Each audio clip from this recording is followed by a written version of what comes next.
Consent. All items on the consent calendar are considered routine or implement an earlier council action and may be enacted by one motion. There will be no separate discussion unless requested. Is there any action from council in regards to consent? Marty, please. Yes, I would like to please pool items E and F. E and F. Is there any other action on A through D or G? Motion to approve the remainder? Second. You'll figure out which one.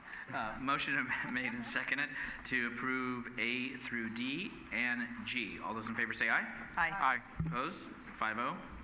Now we'll go to item E. Resolution authorizing the city manager to execute a multi-year contract with C2R Engineering, Inc. for stormwater spot repair services and an amount not to exceed $500,000 for fiscal year 2018-19, and appropriate $250,000 from the general fund capital reserves. Marty. Yes, so the reason for pulling these items is to, one, bring to the attention to the public of what is going on and the repairs that are needed in our infrastructure, and specifically on these in our sewer, wastewater, and in our storm. Storm is something that we really do not have an adequate revenue source for, and I was hoping that staff could provide a brief summary, kind of explaining what these projects are and why they're so desperately needed. So just would appreciate that. City manager. Sure, we'll have Jimmy Tan, the city's public works director. We'll have Jimmy Tan, the city's public works director, do that. Director Tan, please, on item E. Good evening, Honorable Mayor, members of the City Council. Item E is related to the stormwater spot repair services, and this is a not to exceed amount of $500,000. So the reason that we're doing this is because there are needs in terms of repair for stormwater. So as we're televising using our CCTV video cameras, we're finding locations where defective stormwater exists, and there are several locations that we've identified currently right now. Those three that are listed in the staff report, as well as pictures are included in your staff report as well. There are corrugated metal pipelines along 7th Avenue that are in dire repair, that are in need of repair. There's holes within the bottom of the pipe, and so there is need to repair all these stormwater pipelines. And your Councilmember Medina is correct that there needs to be adequate funding available for to repair these, because this is just the a drop in the bucket here, because we have a lot more storm system within our city that needs to be assessed and to determine the condition of those pipelines and culverts. And this project here is to award the contract to this contractor for these as-needed services. With that, the contractor will be performing, at these locations where we've identified as part of the CCTV. So it's not a continuing service. So this contract is for 5 years terms. The current year, fiscal year 18-19, we have $250,000 budgeted in our operating budget, and we're requesting additional $250,000 for the $500,000 to repair all these locations that we've identified currently. Next fiscal year in 19-20, we'll come to council for budget. During the budget process, we'll ask for additional money for authorization then. Excellent. I had a couple specific questions. As for Buckeye Park, that's a pretty significant amount of storm drain repair needed there. How did that come to staff's attention in identifying and prioritizing that location? Just curious to see how much of our storm system has been videotaped at this point. Where are we with doing that analysis and determination of the conditions of our storm drain system? So we've televised, we've performed some condition assessment of our culverts several years ago, but the pipelines is something that we haven't fully gone in depth to televise, but we've been doing some CCTV inspections as needed through through locations that are identified that the staff has feel that there's some issues that are wrong, due to this possibly the settlement within the roadway and so forth. But our staff is here, the stormwater and street manager is here to answer any other questions related to Buckeye Park if you're interested. Okay, but I guess what I wanted to point out for the public is this is something that staff is doing as part of a more of a proactive approach, that it's something that we are utilizing our own in-house camera capabilities, which the council has purchased to address the wastewater side of things, but it's great how we're able to utilize the cameras and catch a problem before it turns into a really significant problem. So if staff could briefly mention, about the Buckeye Park, because that's, I think it's important for the public to be aware of how something like this occurs and our response in getting it fixed before it turns into a really big problem. Mr. Chapman. Yes, Ted Chapman, City of San Bruno Services Manager for Storm Division. Honorable Mayor and council members. Buckeye Park, the first damage that I was aware of, and I believe it was 1999, there was a large blowout of the 18-inch line, and the only repair that was made at that time was a 20-foot section installed. From that time in, I believe it was 3 years ago, in the large 2014 storm, we assessed that park area and we knew that the 18-inch was damaged again. We were able to video a portion of it, but we did not have our CCTV camera at that time. Also in 2017, the 12-inch that comes down from Bennington also had a failure. At that time, we had the CCTV truck, and we were able to video the entire lines going through Buckeye Park. At that time, it was deemed that all of them were basically in a Category 5 stage. That means they have failed or are failing, with corrosions on the side, bottom, and complete blowouts of those lines. What we're bringing forward today was basically portion of that Buckeye will be open cut trench because of the damaged pipe. Other portions will be slip line due to the depth and proximity to the houses for that. I hope that answers your question. That's great.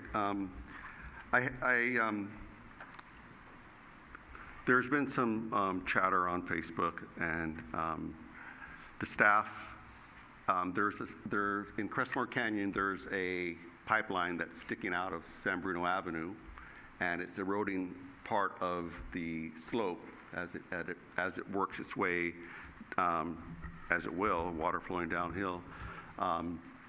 And I was able to send some questions to staff earlier before the meeting started today, and I was able to get an answer, but I think it's really important for the public to be aware that project to do the feasibility study on the repairs for that pipe and the slope has been completed. And I wonder if you could talk a little bit about that, because that hopefully will calm some nerves and will also then again bring up the idea of that these repairs for our aging city, they're costly. If we can have some really short, I think that could hopefully placate some of the chatter that's out there about that pipeline. Mr. Chapman, is that clear to what the council member's asking? Yes. Okay, great. Yes. Thanks. The Crestmore Canyon has been eroding for years.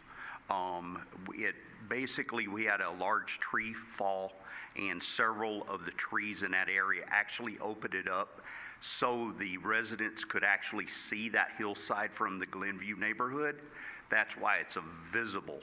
We were aware of the situation, and we have contacted a geotech firm that came in and basically gave us 3 different options for design.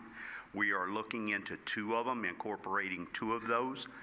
The pipe that is coming down the hill is part of that job. They have to add pipe that has come loose from the hillside. and that work would be done with the contract, with the recommendations of the designer. Excellent.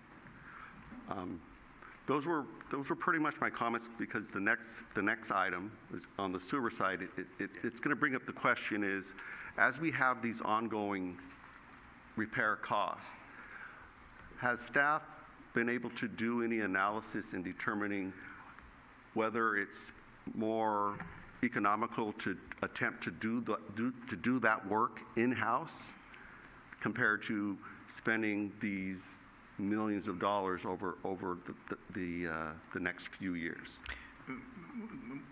Marty, are you asking about F, or are you just still on? Well, it's combined on the two projects, so just give me a little bit of Yeah, are you leeway okay? here. Do you want to? Yes, I'm You good. pulled them both, so do Yeah. you want to combine them Well- in a motion once it's done, or do you want to vote on them separate?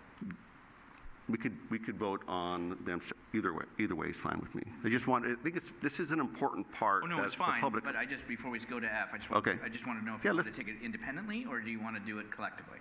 Let's do it independently, but Okay. so we can go ahead and answer this question, and then No problem. it'll follow for both questions. So for E then, have any other questions on E? I'm good on E. Okay. Any action from council regarding item E? Move to approve. Second. There's a motion made and seconded in regards to item E under consent. All those in favor say aye. Aye. Aye. Aye. Okay, thank you. Now we'll move on to item F, resolution authorizing the city manager to execute a multi-year contract with West Valley Construction Company, Inc. for sewer spot repair services in an amount not to exceed $800,000 for fiscal year 2018 to 19. Marty.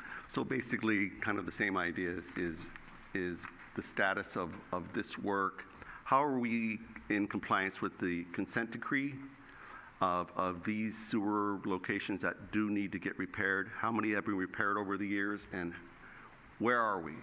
How many have been done? Is it foreseeable that we're going to continue having these? So just kind of giving us a update on where we stand with these repairs. So let me answer, sorry. Go ahead. I can answer the first part of the question in regards to the consent decree. There are a lot of projects, in the works right now, and there's a lot of capacity-related projects that have been completed, and there are more that needs to be completed. So currently, as part of the consent decree, there are 2 wastewater pump stations that will be under construction fairly soon, the Lomita and the Crestmore pump stations, and the pipeline, the San Antonio sewer pipeline, which is one of the capacity-related projects. We have a contractor in place, GMB Construction. The construction is already, in progress right now for that project. The other capacity-related project is the Crystal Springs Road Sewer Replacement Project. That is, will be under construction next month. We have a contractor already in place, KJ Woods Construction, and we're coordinating with the contractor to get them to mobilize, because there's currently a delay in the procurement of the HDPE materials that we're working with through this process right now with the contractor. And there's one other capacity-related project, which is the Crestwood Sewer Main Replacement Project, along with the Crestwood Pump Station. The design has been completed. It's at the 30% design level. The only issue that we're having is the easement going in and out of the pump station. Currently, the easement, unfortunately, doesn't belong to the city of San Bruno here, and it belongs to PG&E, and we're having some issues trying to get the rights to use the existing easement to relocate the force main, which is actually between the 2 houses right now, and so we want to be able to kind of relocate it, in the easements where we can access it, easier in the future. So those are the remaining capacity-related projects as part of the consent decree, and the SSO that we've had, throughout the process has been relatively below the consent decree requirements. I think we're at 3 for this year. But our wastewater services manager can answer any other questions related to the CCTV inspection program and the status of that. Honorable Mayor and Council, Dennis Bosch, Services Manager for Wastewater and Public Works Deputy Director. So where we're at, Director Tan just stated that we are at a record low and have been for several years now for SSOs. That is a result of basically a switch per se for our operational maintenance programs from at one point we were digging ourselves We were digging and excavating ourselves, but we did not have a CCTV truck. We were not necessarily at that time, years ago, completing proactive preventative maintenance like we do now. So on a smaller occasion, and recently we have dug ourselves, but it's basically been maintenance staff, city staff, doing the proactive maintenance, and then using the contractor that has been our contractor for the past years, and then we are asking for tonight. So it's a unison of city staff with the contractor to do the work. Councilman Medina, you were just asking previously for the stormwater, for the about the CCV inspections that we do. In 2015, the council approved it for $250,000, and it was primarily for the wastewater system. In years before that, we were spending thousands of dollars paying an outside company. Since then, we do it with our own staff. I believe that the product is far superior with our own staff. We not only is 20% or 1/5 of the system done every year. We have the data in-house. We collect all the video information. We assess it, and we also work with the engineering department to then, prioritize for CIPs. And what's really worked out well is, like I said, we bought this for $250,000, and Services Manager Chapman can attest to it. We used to, for different culverts and for the Buckeye Park and for other locations, we were receiving quotes to just CCTV these stormwater pipes anywhere between $50,000 and $100,000, and those are on the smaller terms. So technically, the buyback for the $250,000, I'd say, I don't have the numbers right in front of me, but I think we basically surpassed that within 8 months. So the CCTV truck, not only for sewer, to help us take a look at what's inside the pipe, it's on, all of the sewer pipes are on a 5-year reoccurring, we revisit them. That's industry standards, and what's proposed that a sewer system should be inspected. And within 5-year times, we can go through one piece of pipe, and it was okay 5 years ago, and then 5 years later, there's a big root mass, or there's been some kind of seismic shifting or an offset of a pipe, and so we do all that in-house. So I think one of your questions was, city versus maybe an outside contractor. Just the other night, our water division was working very hard over several days for different water leaks, and when you have these emergencies that happen sometimes several times a day, city staff is wiped out. And it becomes how many hours can you actually work someone, and they're tired. And so the contractor actually is a resource that we can pull upon to help keep the services provided. Just to follow up on that, and I do appreciate all the work that's been done, and it's been proven, as you're stating, that it was a really good buy for us to take on those services for the CCTV. So as for analysis of trying to do that repair work, because we saw that doing the repair work or doing the CCTV paid off, where is the analysis to see if we had more workers to do the work in-house? Is that something that you've looked at a little bit, or something that would be coming based on the amount of work that continues to need to occur throughout our city?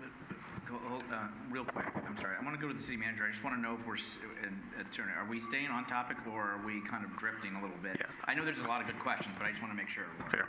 No, I think this last question is related to the contract. I think a number of the things we talked about have been tangentially related to the contract, so we're fine. But if I can, I'd like to also respond to the question at hand, which is contracting out versus doing some of these services in-house. Absolutely. We periodically look at staffing versus contracting out. What I'll tell you is specific to this contract, where we have both planned and emergency services, you really want a contractor on hand for some of the reasons why staff mentioned. Because, for example, a week and a half ago when we had a significant water main break at Shelter Creek, we had to send some of our crews home so they could be rested to do the work that was going to be needed to be done during the day that was already planned, and we did not want those projects to be delayed. In addition, partnering with this contractor or other contractors, they have existing agreements with supply warehouses that, depending on once they excavate in the middle of the night and see what line is broke, they oftentimes have to continue to excavate. It could be 10 feet, it could be 20 feet, it could be 30 feet. They have contracts with suppliers that will actually open up their supply house in the middle of the night to get us the equipment that we need to restore service immediately. And so while, yes, our staff is technically capable of doing the work, we run a crew that is primarily focused on maintenance and operations, and that emergency repair is really a niche market. And so a lot of these contractors partner with various cities, and they essentially have developed agreements with suppliers and contractors to frankly do the work at a more effective basis than we could. And they have regional staff that are on duty 24 hours a day. And so in the middle of the night when we had that break, we could get 12 people out in the middle of the night, which would exhaust our staff and put our regular projects at significant risk. Thank you. I'm good. Yes. That was it. Through the chair? Michael? I have a question Please. on this item as well. So my question relates more to something that, an action we took a few years ago when we changed the city's policy on repairing the laterals. And part of the justification for changing the policy was that we could reduce our spot repair budget that we had to allocate. And at the time it was projected, I believe, that it was going to grow somewhere over the years because of the failing infrastructure to the area of around $1 million per year to do those emergency repairs. So I'm wondering, how does this allocation relate to that, and are we still seeing an increase in our overall need for these types of services, where we sort of expected that once we weren't responsible for laterals, that number would have either stabilized or decreased over time? At that time, and because we did not have the CCTV truck, yes, we were repairing the lower laterals. After that point, and because we put the truck and the inspection process into the mix, we found a lot of locations for repair, and not just little locations. There's been in times 10 feet, 20 feet, 30 feet, 40 feet. So we currently are at the time where the budgeted line item for contract repair has met the demand. Hopefully in the future, and I don't know when that will be, but after CIP projects that we are currently under design to do neighborhood replacement, because up until this point it's been flow capacity repairs, and it's been almost like problematic large individual locations. Now we are moving over to actual neighborhood replacement. And yes, at some point in time, and depending on how fast that goes though, and because of that we're using better materials, all of our system, for the most part, was clay pipe. You know, I could pound the floor and possibly crack it. In some places, it's 100 years old and it looked like it was put in yesterday. But it really just depends on how the geology was where it was placed in years ago. So at this point, we went from, or historically, we went from that money being utilized to repair laterals to repair the actual city mains. And a lot of the reasons why the SSOs have gone down is because the work that we have done from an operational standpoint and from a CIP standpoint to handle all of the wet water capacity flows, we've been able to prove some of the numbers for the SSOs. Okay, thank you.